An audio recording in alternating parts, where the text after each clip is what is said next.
আসসালামু আলাইকুম রহমতুল্লাহি বারাকাতু। আজকে চলে আসলাম আমাদের শেষ ঠিকানার বাড়ি কবরস্থান। পালে এই কবরস্থানটা তৈরি করা, এই মাঝখানে যে রাস্তাটা দেখতেছেন এটা নতুন করে রাস্তাটা তৈরি করা হয়েছে। আগে রাস্তাটা ছিল না, গেটটা ছিল এদিকে। আমাদের পাশেই কিন্তু এনে শাহী ঈদগাহ ময়দান 5 গ্রামের। এটা ইনশাআল্লাহ সামনে যেই ইয়াটা দেখা যাচ্ছে কোর্টটা, এটা ভবিষ্যতে বড় করে ফেলবে। অনেকটা বড় হয়ে গেছে অলরেডি, তারপরেও বাকিটা পরে করবে। আর এইটা দেখতেছেন যে কবরস্থানটা কিন্তু অনেক সুন্দর করে এখন সমান করা হয়েছে। এলাকার মুরব্বী এবং ছোট ভাই সবাই মিলে রাস্তাটা সমান করে পরে কবরগুলা সমান করে কেটে করে দিছে।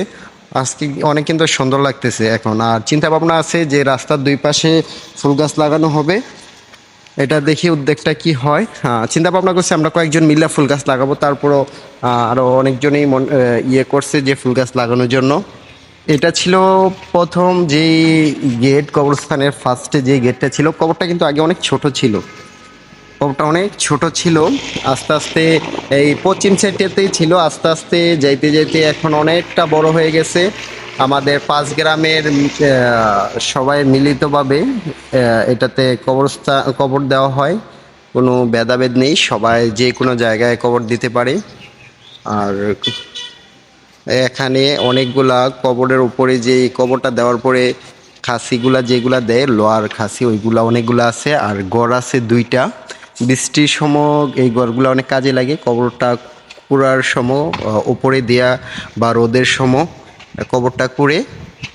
আর বাকিগুলা হইলো ছোট আছে, হয়তো 3টা মনে হয় ছোট ছোট যে খাসি কবরের উপরে দেওয়ার। আর বাকিগুলা সবগুলা বড়। অনেক দেখতেছেন, অনেক সুন্দর লাগতেছে। এটা হচ্ছে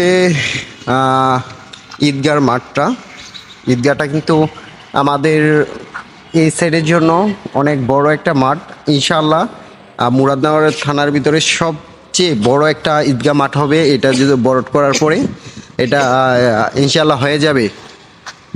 সবার হাতটা একটু বাড়িয়ে দিলে ইনশাআল্লাহ হয়ে যাবে। অনেকটা পুড়ে গেছে অলরেডি, তারপরও বাকি কিছুটা বাকি আছে, ওইটা বরড করে নিবে। আর কবরস্থানটা তো দেখতেই পাচ্তেছেন। অবসর থাকলে কবরস্থানে এসে ঘুরে যাবেন, মনটা ভালো হয়ে যাবে। কেননা শেষ ঠিকানার বাড়ি কিন্তু কবরস্থান। সবাই এই জায়গায় আসতে হবে। 2 দিন আগে 2 দিন পরে, কেউ আগে কেউ পরে। বাবার আগেও ছেলে আসে, ছেলের আগে বাবা আসে। আসতেই হবে শেষ ঠিকানার বাড়িতে। ধন্যবাদ সবাইকে।